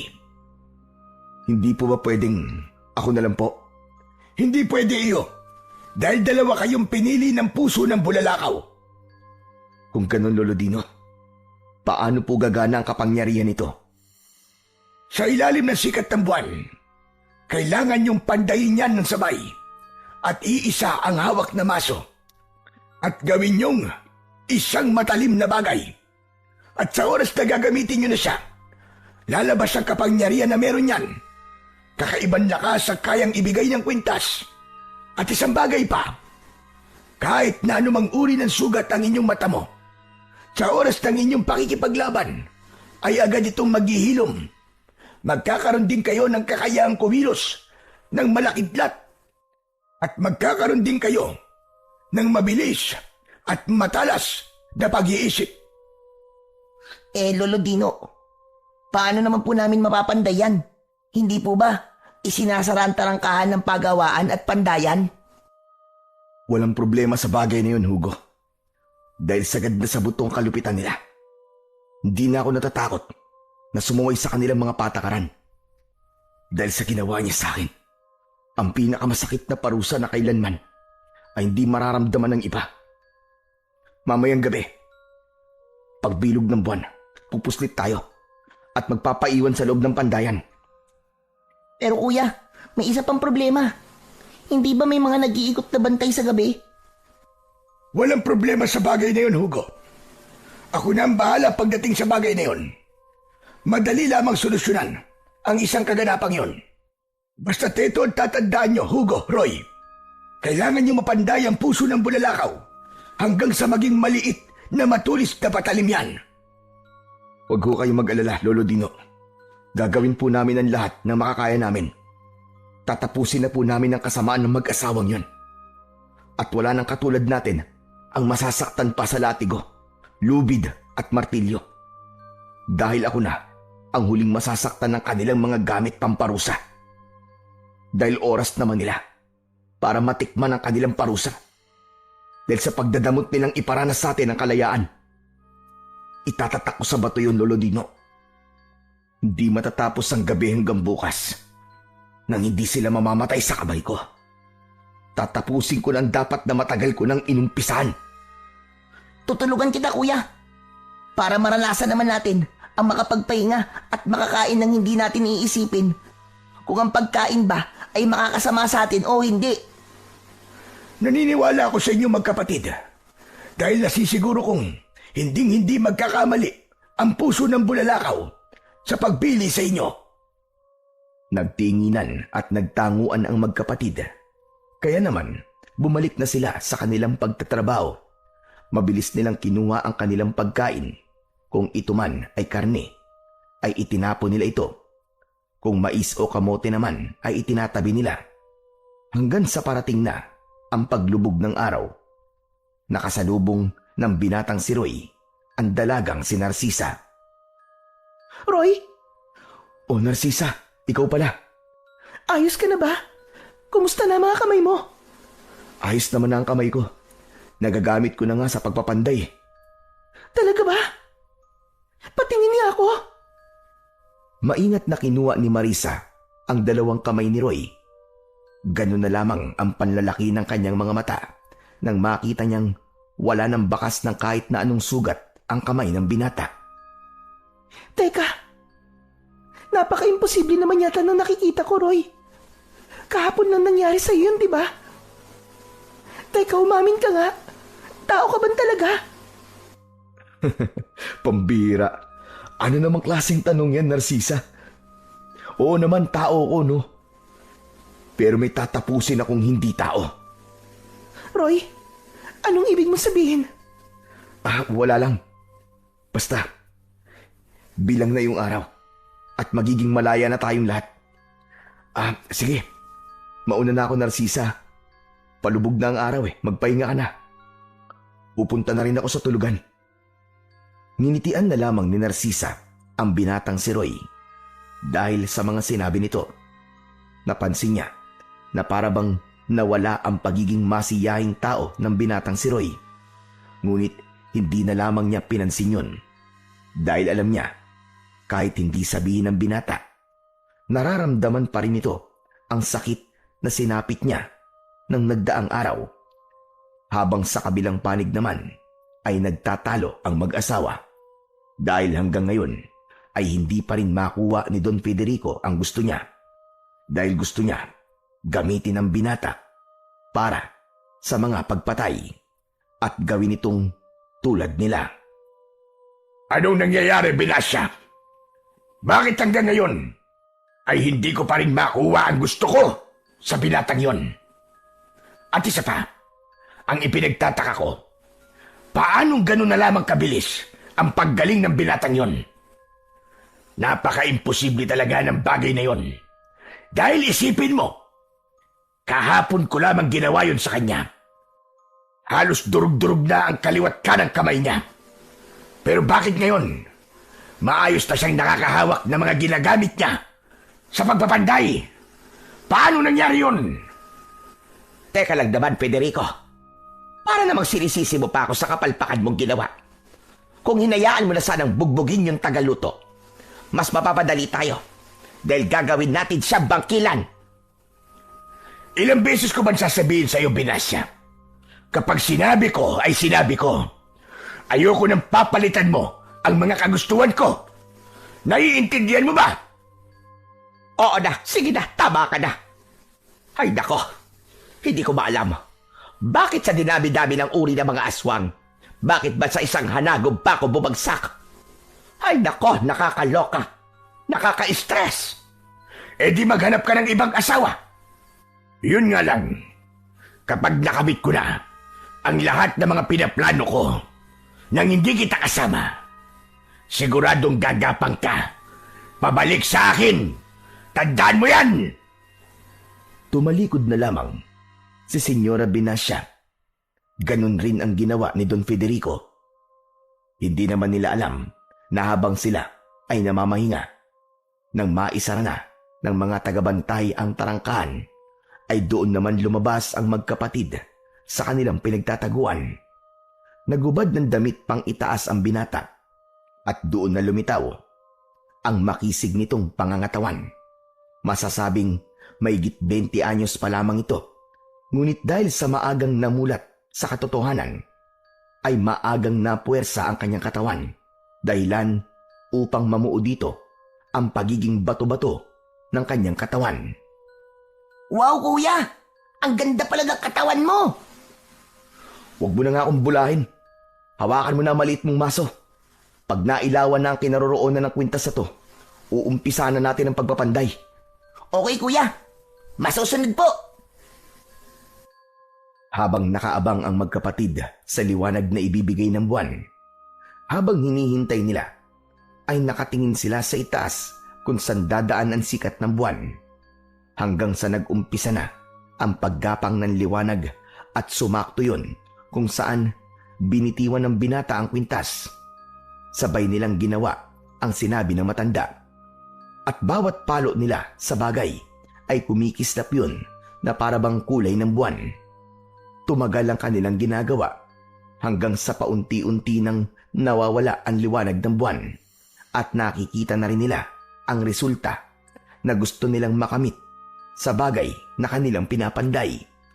At nang tuluyan ng mawala ang liwanag ng buwan, ay gumamit ng isang bagay ang binata upang mahawakan ng maayos ang kwintas na ngayon ay may itsurang matalim na bagay. Maliit lamang yon, ngunit hindi nagbigay ng palaisipan sa magkapatid. Sa halip, inilublob ng binata sa tubig ang sinasabing puso ng bulalakaw, at nang makita nila ang pinakaresulta ng kanilang ginawa, ay sabay na napatalon sa tuwa ang magkapatid. At dahil doon, agad na naghanap ang binata ng isang tali na magagamit niya upang gawin muling kwintas ang bagay na kanilang pinanday. Nang matapos yun, bumalik ang magkapatid kung saan sila nagtago. Dahil anumang sandali, siguradong darating na ang mga bantay. Kuya, umurong ka ng konti. Naiipit na ako eh. Ang ingay mo naman. Sa bibig mo lang eh. Malalaman na nandito na tayo eh. Pasensya naman. Naiipit lang talaga ako, kuya eh. Tumahimik ka na. Nandiyan na sila. Hala, kuya. Yung baga, hindi mo napatay. Ngunit lalabas pa lang sana ang binata para patayin ang baga na kanilang ginamit. Ngunit nalaman niyang nasa labas na pala ang mga tagabantay. Kaya naman, hindi na sila tumuloy. Hindi naman napansin ng mga ito ang ginamit nilang baga. Ngunit dahil alam ng magkapatid na ang mga bantay ay isa na ring mga yanggaw, dahan-dahan silang lumabas at hinila ang mga ito. Nang makarating sa loob, doon ay ginilitan nila ito ng leg. Ngunit dahil agad nalusaw ang katawan, nalaman ng magkapatid na matagal na palang alagad ng mag-asawang aswang ang kanilang napatay. tatakpan ko na lamang ng tela ang mga nalusaw na katawan ng mga to, kuya. Sige, pero ngayon, kailangan natin makahanap ng taong makakatulong sa atin. Para sa isa pang bagay na pinaplano ko. Lumabas ang magkapatid at hinanap si Narcisa. Doon naabutan nila palabas ng lupa ni Don Federico. Mabilis na hinabol yun ng magkapatid at sinabi nito na mamimili siya sa bayan ng mga pinabibili nila Don Federico at Senyora Benassia. Doon ipinasabay na rin ng binata ang 2 kilo ng asin at 5 dosenang bawang. Teka, para saan ba mga yan? Allergic si senyora sa mga pinabibili nyo. Basta, makinig ka na lamang sa akin, Narcisa. Pagdating mo, dalhin mo kaagad sa akin, ha? Tulad ng sinabi ko, tatapusin ko na mamayang gabi ang kasamaan. Ate, makinig ka po kay kuya. Mga aswang si Senyora Benassia at Don Federico. Ano? Sigurado ba kayo sa mga sinasabi nyo? Opo, ate. Kaya sana po, makipagtulungan ka po sa amin. Ito na lamang po ang pag-asa natin na maramdaman ng kalayaan. Kaya sana po, makipagtulungan kayo, ate. Pakiusap, Narcisa. Sige, kung totoo mga sinasabi niyo, tutulong ako. Makabawi man lang ako sa kabutihang ginawa mo sa akin. Maraming salamat, Narcisa. Aasahan ko ang tulong mo. Tumango ang dalaga. Pagkatapos nun, ay tumalikod na siya. Kaya naman, bumalik na sa pandayan at inumpisa na doon ang kanilang trabaho. Ngunit may mga bagay silang hinanda. Isang balde ng tubig kung saan inilagay ni Don Federico ang tubig na ibinuhos niya sa binata. Ipapanalo natin to, Hugo, para sa mga tao at para sa kalayaan nating lahat. Oo, kuya. Hindi natin ipapahiya si Lolo Dino sa pagpili sa atin ng kwintas. Nang makabalik na si Narcisa, ay agad na inasikaso ni Roy ang balde. Ipinabuhos niya kay Hugo ang asin, habang ang bawang naman ay dinikdik niya. Doon niya din inilagay sa balde ng tubig. Kaya nang lumipas ang mga oras at tuluyan ng lumubog ang araw, agad na kumilos ang magkapatid. Sikreto nilang inuna ang mga bantay gamit ang mga nagawa nilang mga itak. Mabilis silang pumasok sa mansyon. At grabe na lang ang pagtataka nila dahil sa dilim ng paligid, wala silang kahit na anong ilaw na ginagamit doon. Ngayon lang ako nakapasok sa mansyon, kuya. Pero di ko naman inaakala na ganito kadilim dito. Huwag ka maingay. Hanapin na lang natin yung kwarto ng mag-asawang aswang. Inisa-isa nila ang mga kwarto sa mansyon hanggang sa malaman nila ang tunay na kwarto ng mag-asawang aswang. Agad kumilos ang magkapatid at dahan-dahang itinali ang mag-asawa sa kanilang papag. Maya-maya pa, nakaramdam na ang mga ito at nagising. Teka, anong ibig sabihin ito, Roy? Napakaigpit ng pagkakatali sa akin. Ano bang nangyayari? Roy, ano ba ito? Don Federico, oras na po para kayong mag-asawa naman na makatikim ng parusa. Sobra na po ang kalupitan na ginagawa nyo. Sobra na po ang mga kahayupang ginagawa nyo sa mga tao. Animal ka! Isa ka lamang hamak na manggagawa ng aking pandayan. Isa lang kayong panday. Kami ang mga amo ninyo. Tapos gagawin niyo sa amin ito. Wala kayong utang na loob. Alisin niyo ang pagkakatali sa amin! Don Federico, nung halos patayin niyo ako at si Lolo Dino sa paghataw ng magaspang na lubid, pinakinggan niyo ba siya? Pinakinggan niyo ba ako? Nung sinasabi naming tama na ayaw na namin, nasasaktan na kami. Pinakinggan niyo ba kami? Hindi, di ba? Kaya walang dahilan para pakinggan ko kayo. Hayop ka. Kapag nakawala ko rito asugot ka, sisiguraduhin kong yun na rin ang katapusan mo. Hindi po mangyayari yan, senyora. Makawala man kayo dyan, sisiguraduhin po namin na mapapatay namin kayo. Huh. Ikaw na aswang bangkilan. At gusto ko lamang po sabihin sa inyo, hindi kayo maganda. Mukha kayong baklang impakta. Parehas kayo ng asawa mo. Mga aswang kayo. Mga kampo ng kadiliman! Kung ganun, alam niyo na pala ang tungkol sa pagkatao namin. Alam na namin, Don Federico. Kung ganun, alisin niyo ang pagkakatali namin. At nangangako kami na magbabago na kami. Maniwala kayo. Don Federico, hindi man po kami nakapag-aral, pero hindi po kami mangmang. Kung akala ninyo ay maniniwala kami sa isang malupit na katulad nyo, ay nagkakamali kayo. Nagmamakaawa kami sa inyo, pakiusap. Pag-usapan na lang natin ito. Bakit po, Don Federico? Nung nakikiusap po ako na tigilan niyo na po ang pananakit sa kuya ko, nakinig po ba kayo? Hindi, di ba? Kaya wala din dahilan para pakinggan namin kayo. Ito na ang katapusan nyo! Mga magmang pa rin kayo. Dahil alam nyo lamang na mga aswang kami. Pero hindi nyo alam kung ano ang mga kaya namin gawin. Hindi pala kayo makuha sa pakiusap, ha? Kaya naman, maglaban tayo at malalaman ninyo kung gaano kami kalakas. Nagulat ang magkapatid nang mag-anyong pusa ang mag-asawa at dahil doon, nakawala sila sa pagkakatali. Doon ay madaling lumapit si Hugo sa kanyang kuya.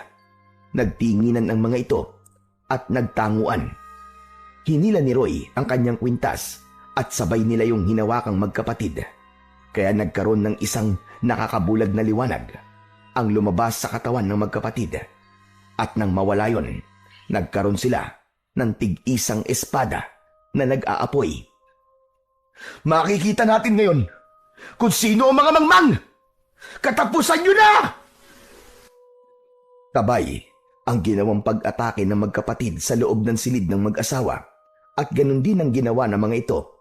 Pambihirang lakas ang ipinakita ng magkapatid at hindi naman nagpatalo ang mag-asawang aswang.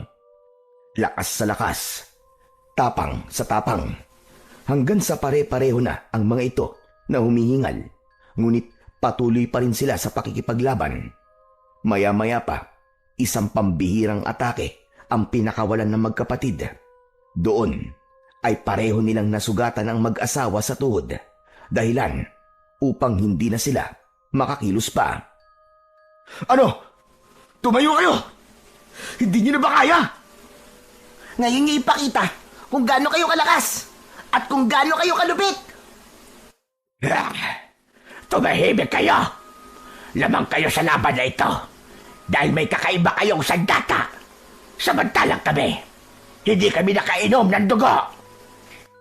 Tama lang yan, para hindi na madagdagan ng parusa nyo pagdating nyo sa impyerno. Malalakas ang loob nyo. Pero may isa pa kaming alas. Magbabago pa sana sila ng anyo, ngunit parang magkadugtong ang mga utak ng magkapatid at sabay nilang itinutok ang kanilang mga hawak na espada sa leeg ng mag-asawa. Ngunit hindi nagpapigil ang mga ito at nagawa nilang mag-anyong aso. Ngunit dahil mabilis mag-isip ang magkapatid, pareho nilang hinagis ang kanilang mga espada sa magkabilaang direksyon. At doon, tumama ang mga ito sa parehong likod ng mga aswang na patakas na sana. Don Federico, pinangako ko sa sarili ko na ngayon ko tatapusin ang kalupitan niyong mag-asawa. Hindi ko na masikmura ang kahiyupang ginagawa niyo sa mga tao. Hindi man ito magustuhan ng nasa taas, ngunit hindi ko nahahayaan panlumaganap ang mga tulad niyong demonyo na walang ginawa kundi gamitin ang mga tao para gawin yung mga alipin at katulad yung mga aswang. At walang awa yung pinagmamalupitan, kahit na maliit lang ang pagkakasala. At kung sinasabi nyo na marumi ang mga tulad naming mga mahihirap, nagkakamali kayo. Dahil kung may marumi man sa atin dito, kayo yon na ilang beses ang nakapatay sa pamamagitan lang ng inyong mga kamay. Kaya dapat lang na mamatay na kayo. Lumabas ang magkapatid at sa harap ng pintuan ng mga malupit na mag-asawang aswang ay kinuha nila doon ang isang balde ng tubig na may asin at bawang. Teka! Pakiusap, tama na! Tama na! Magbabago na kami! Pangako! Hindi na. Maraming beses na nagkaroon kayo ng pagkakataong magbago. Pero hindi nyo ginawa. Kaya ngayon, ipapatikim ko sa inyo ang sakit na naramdaman ng lahat ng taong pinahirapan ninyo. Sabay na ibinuhos ng magkapatid ang nilalaman ng balde at nasaksiyan nila ang nagsisisigaw na mag-asawa. Doon nagyakapan ang magkapatid at napaluwa at nang kunin nila muli ang kanilang mga espada, nagulat na lamang sila nang maging dalawa ang kwintas. Parehong isinuot ng magkapatid ang kwintas at magkaalalay na lumabas sa impyernong mansyon. Inaabangan sila ng mga nayanggaw, ngunit bumalik na sa katinoan. Kasama nila doon si Narcisa at Lolo Bernardino. Nagpalakpakan ang lahat dahil batid nila ang tagumpay ng magkapatid.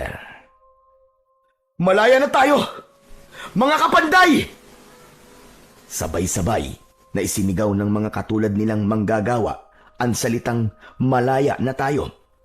Habang si Narcisa ay abot tenga ang ngiti nang makita si Roy na ligtas. Nilapitan niya si Roy at lumayo naman ang batang si Hugo. Lumapit siya kay Lolo Bernardino at niyakap ito, habang ang binata at ang dalaga naman ay nagtitigan. Masaya ako, Roy. At ligtas ka. Maraming salamat, Narcisa. Dahil tinulungan mo rin kami. Kaya nakamit namin ang tagumpay na to. Nakamit na natin ang kalayaan na noon pa ay inaasam-asam na natin. Ninitian lamang siya ni Narcisa at nagulat na lamang siya nang bigla siya nitong binigyan ng isang matamis na halik. Ang matamis na halik na unang beses naramdaman ng binata, habang si Lolo Bernardino naman ay tinakpan ang mga mata ng nakababatang kapatid ni Roy. Naging malaya na sila. Nagtatrabaho pa rin sila sa pandayan, ngunit wala silang kinikilalang mga amo. Ang kikitain nila ay sa kanila lamang, o di kaya ay itinutulong nila sa mga naghihirap. Habang si Narcisa at Roy naman, makalipas lang ang ilang taon, ay nagpakasal na at hindi rin naglaon. Nagkaroon sila ng 2 anak, isang babae at isang lalaki. Habang si Hugo naman, nag-umpisa na sa kanyang pag-aaral. Hindi binawi ni Lolo Bernardino ang kwintas. Sa halip, ay sumama siya kina Roy upang magpatuloy sa kalayaan ng buhay. Matuto tayong magsalita at lumaban kapag alam nating tayo ay nasa tama. Huwag nating hayaan na pagmalupitan tayo ng iba kung alam naman nating sila ay wala sa tama. Masarap mabuhay ng malaya sa mundong ito, lalo na kung ang ginagawa natin ay naloloob sa kabutihan ng ating Panginoong may kapal. Kumusta mga kamisteryo? Katatapos lang nating mapakinggan ang makapigil hiningang kwento ni Mang Boyet tungkol sa nakapanindig balahibong engkwentro sa Mananabas. Sa pagsusuring ito, hihimayin natin kung bakit ang Mananabas ay hindi lang basta isang aswang, kundi isang simbolo ng panganib na nagtatago sa ating mga tradisyon, partikular na sa kultura ng inuman sa probinsya. Ang kwentong ito ay isang klasikong halimbawa ng rural horror sa Pilipinas, kung saan ang isang masayang gabi ng pagtatagay ay biglang nagiging madugong trahedya dahil sa isang hindi inasahang bisita. Ang Mananabas ay madalas na inilalarawan bilang isang nilalang na may bitbit na dambuhalang karit, at sa ating pagsusuri, ang karit na ito ay sumisimbolo sa pag-aani hindi ng palay, kundi ng mga buhay na naliligaw sa dilim o nawawala sa wisyo dahil sa kalasingan. Ang isang mahalagang punto sa kwentong ito ay ang pagbabagong anyo ng Mananabas sa gitna ng dilim. Pansinin ninyo kung paano inilarawan ng kanyang mga mata. pula, nanlilisik at walang talukap. Ito ay isang katangian ng aswang na hindi kailanman natutulog o nagpapahinga hanggat hindi nakukuha ang kanyang pakay.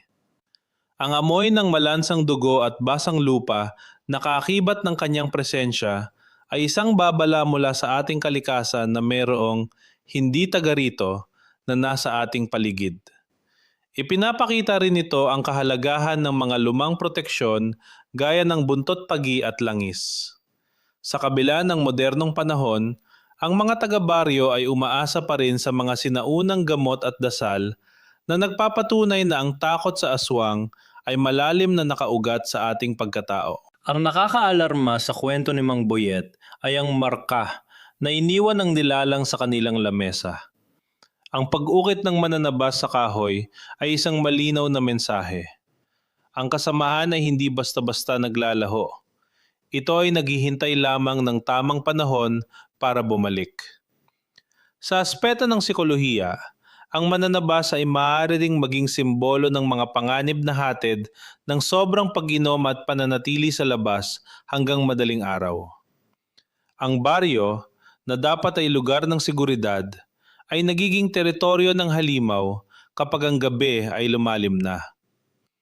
Ang kwentong ito ay nagsisilbing paalala na ang pagiging kampante sa gitna ng inuman ay maaaring maging mitsa ng panganib kapag ang isang hindi kilalang kainuman ay biglang sumulpot sa dilim. Bilang pagtatapos, ang pagbabalik ng mananabas ay isang paalala na igalang ang mga babala ng matatanda at maging mapagmatsyag sa mga taong ating nakakasalamuha.